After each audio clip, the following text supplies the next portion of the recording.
مفتی عبدالعزیز والا واقعہ ہوا تو مفتی تورو دیوبندیوں کا پنڈی کا، اس نے آ کے یہ سٹیٹمنٹ دی کہ صحابہ کرام بھی تو یہ کچھ کرتے تھے.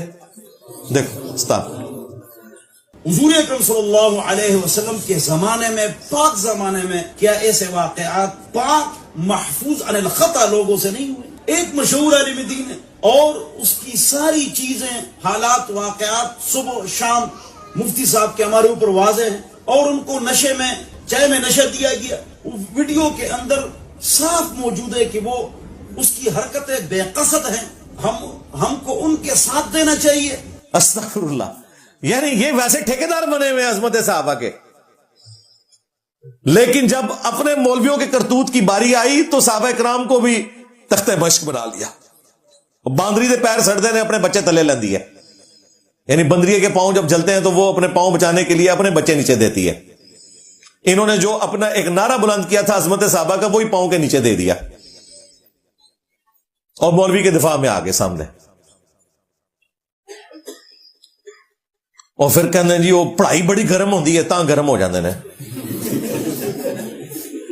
بے شرمو، پڑھائی گرم ہے تو شادی کرو ٹائم کے اوپر.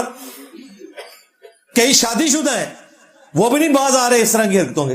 میں نے آپ کو بتایا یہ مینٹل ماڈل بدل گیا. یہ بیسیکلی ایک ذہنی بیماری ہے. اس کو صرف آپ نے یہ نہیں سمجھنا کہ کوئی لذت کے لیے کر رہے ہیں. یہ ایک ذہنی بیماری بھی ان کو لگ چکی ہوئی ہے. ان کے بزرگان دین نے ان کی تربیت اس طرح کی تھی. ہمارے ایک جیلم شہر کے بہت بڑے عالم دین تھے بریلوی مکتب سے. وہ ایک دیوبندی مدرسے میں بھی پڑھے ہوئے تھے. آج سے 25 سال پہلے کی آلموسٹ میں آپ کو بات بتا رہا ہوں. اس وقت میں کٹر بریلوی تھا تو وہ بیمار تھے تو انہوں نے میرے والد صاحب کو کہا کہ میری مسجد میں آ کے نا اس کو کوئی جمعہ پڑھائے. تو ہم دعوت اسلامی میں تھے. کبھی کبھار اس طرح کہیں پہ کوئی کسی عالم کے ساتھ کوئی مجبوری لگ جاتی تھی تو جمعہ پڑھا لیتے تھے. ظاہر اسپیکنگ پاور ہوتی ہے تو بس یہی چاہیے ہوتا ہے، اور اس میں کون سی ایسی چیز ہے. تو میں ان کے پاس بیٹھا ہوا تو میں مختلف چیزیں ان سے ڈسکس کر رہا تھا. وہ مجھے کہنے لگے بچہ یہ جو مسئلہ ہے نا مدارس والا، وہ بڑے پرہیزگار تھے، اللہ تعالیٰ ان کی مغفرت کرے. میں نام نہیں لیتا، پھر وہ ایک بالکل پرسنل چیز کھل جائے گی. ینگ ایج میں ہی وہ فوت ہو گئے.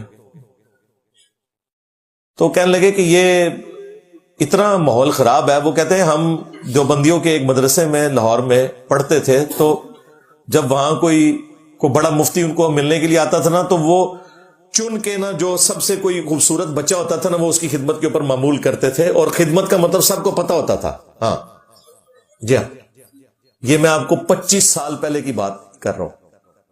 سٹیٹمنٹ تو میری آئی نا 8 سے 8 سال پہلے.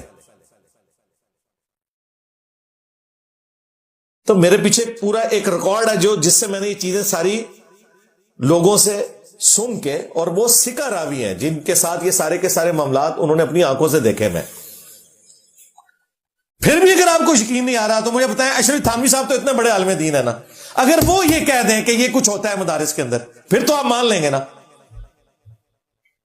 پیچھے تو کوئی بات نہیں رہ جائے گی. پھر عرض کر دیں میاں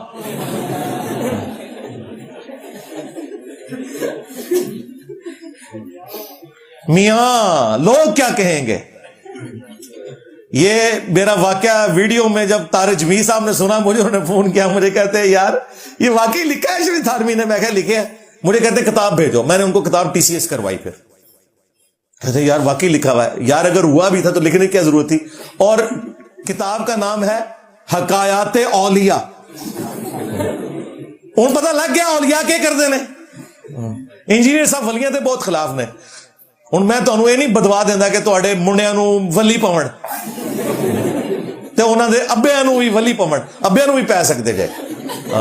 یہ ابے دی عمر دا ہی سی نا. اشرف تھانوی صاحب نے ارواح ثلاثہ 3 بزرگان دیوبند کے حالات زندگی لکھے ہیں اور اس کو ٹائٹل دیا ہے حکایات اولیاء. اس میں وہ لکھتے ہیں کہ ایک جلسے کے موقع کے اوپر پبلکلی لوگوں کے سامنے، اب کاش اس زمانے میں کوئی CCTV کیمرہ ہوتا اور یہ جتنے موبائل مجھے کور کر رہے ہیں اس زمانے میں ہوتا تو آپ لوگ یہ ویڈیو بھی دکھا سکتے تھے. لیکن چونکہ ایک حکیم الامت بتا رہا ہے تو یقیناً وہ ٹھیک بتا رہا ہے اور یہ کرامت بتا رہا ہے ان کی کہ جی پبلکلی انہوں نے چرپائی پہ لٹایا، بلکہ وہ پورا نقشہ کھینچا. انہوں نے کہا محبت آمیز لہجے میں اپنی طرف بلایا اور پھر کہا کہ یہاں لیٹ جاؤ. پھر وہ چارپائی پہ لیٹ گئے.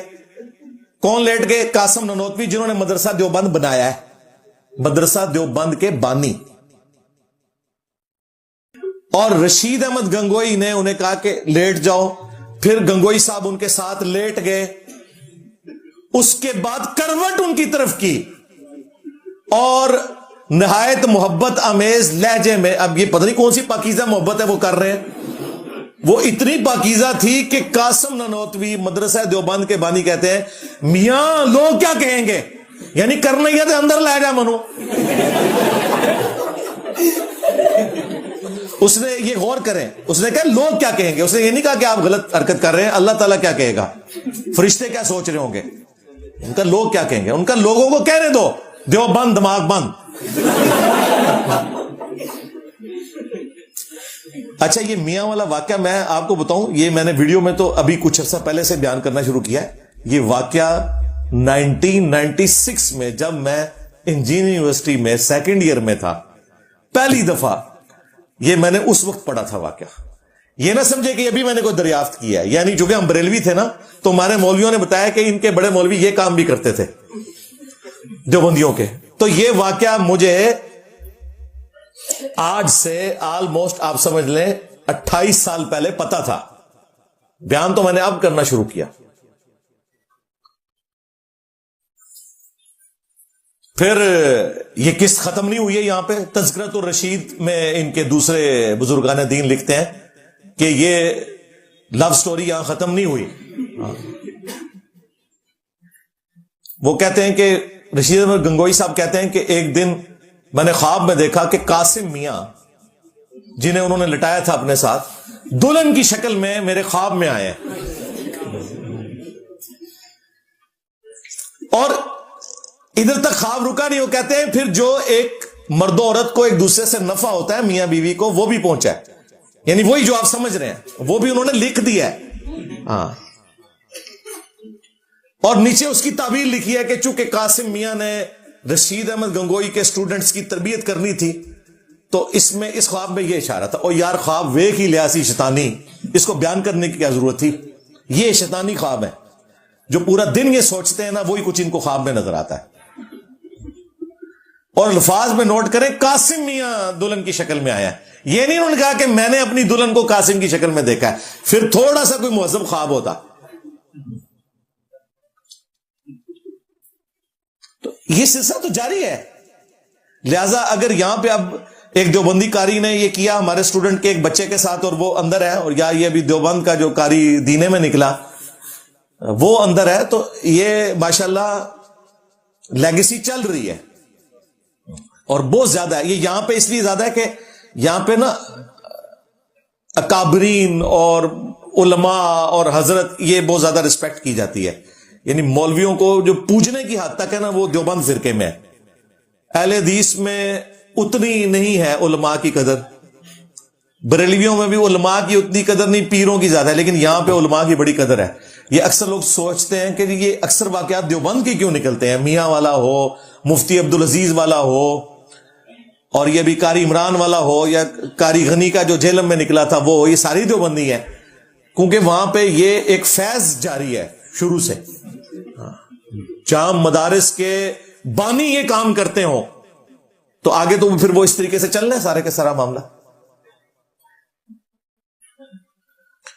آپ کو پتا ہے ویٹیکن سٹی میں جو پوپ کے ساتھ کو بڑے بڑے پادری تھے نا، انہوں نے ننز کے ساتھ، وہ عورتیں جو وقف ہوئی ہوئی ہیں کرسچینٹی کی خدمت کے لیے، یا وہاں پر جو خدمت گزار لڑکے ہیں ان کے ساتھ منہ کالا کیا. سپاٹ لائٹ ایک فلم بھی بنی اور کئی ایک ویڈیوز اس حوالے سے یوٹیوب پہ اویلیبل ہیں، لوگوں کے انٹرویوز جو کچھ پادریوں نے ان کے ساتھ کیا. وہاں کسی نے یہ گلہ نہیں کیا کہ آپ کرسچینٹی کے تشخص کو نقصان پہنچا رہے ہیں، ویٹیکن سٹی کے تقدس کو پامال کر رہے ہیں. ویٹیکن سٹی ان کے لیے ویسے ہے جیسا کہ ہمارے لیے کعبہ شریف ہے، آپ سمجھ لیں. ان کا نہیں غلط ہوا ہے. یہاں پہ آپ بات کریں تو کہتے ہیں کہ جی وہ جی نقصان پہنچا رہے ہیں پاکستان کو، اسلام کو. بھائی اگر فیصل آباد میں سب سے زیادہ بے حیائی پر مبنی سائٹس کھولی گئی ہیں تو یہ فیصل آباد کے لوگ اپنی پبلک کے اوپر غور کریں نا، بجائے یہ کہ اگر میڈیا میں یہ بات رپورٹ ہو تو آپ میڈیا کے خلاف ہو جائیں. فیکٹس اینڈ فگرز ان کو تو آپ نہیں بدل سکتے، اور اگر آپ اپنی اصلاح کریں گے تو مستقبل میں آپ کے لیے فائدہ ہے. رائے ونڈ والوں سے، تبلیغی جماعت سے، ان کے عقائد و نظریات سے ہمارا اختلاف اپنی جگہ، جو وہ کام کر رہے ہیں ایکسٹراڈنری کام ہے. رائے ونڈ میں جب اس قسم کے یہ بدفعلی کے واقعات رپورٹ ہونا شروع ہوئے تو حاجی عبد الوہاب صاحب رحمہ اللہ فوت ہو چکے ہیں، انہوں نے باقاعدہ پابندی لگا دی کہ کوئی بچہ، نوجوان لڑکا، ٹین ایجر اپنے باپ یا بڑے بھائی کے بغیر تبلیغی جماعت میں سفر نہیں کرے گا. انہوں نے کہا ہم ان مولویوں کو تو نہیں باز رکھ سکتے، ان بڑوں کو تو باز نہیں رکھ سکتے، کم از کم بچوں کو کہیں کہ وہ اپنے بڑوں کے ساتھ جماعت میں نکلیں، ادروائز انہیں جماعت میں نکلنے کی ضرورت نہیں ہے. اس طریقے سے یہ باپا جانی کی جو جماعت ہے دعوت اسلامی، اس میں بھی اس قسم کے بہت کیسز رپورٹ ہوئے ہیں، ہمارے جیلم شہر میں ہوئے تھے. تو انہوں نے اس حوالے سے پھر سخت آرڈرز دیے کہ یار ان معاملات کو کنٹرول کیا جائے. جہاں پہ ایسے مولوی اور علماء موجود ہیں جو اس طرح کے دہشت گردوں کی پشت پناہی کرتے ہیں، وہاں پہ پھر ایسے لوگ بھی موجود ہیں جو یہ سمجھتے ہیں جینوئنلی کہ دین کا نقصان ہو رہا ہے اور پھر وہ ایکشنز لیتے ہیں. تو ایسے علماء کو ہمارا سلام ہے جی، اپنے عقائد و نظریات کے اختلاف کے باوجود ہم ان کی جو اس قسم کی ایکٹیویٹی ہے جو اسلام کی سپورٹ کے لیے، اس کی سپورٹ میں ہم ان کے ساتھ کھڑے ہیں الحمدللہ.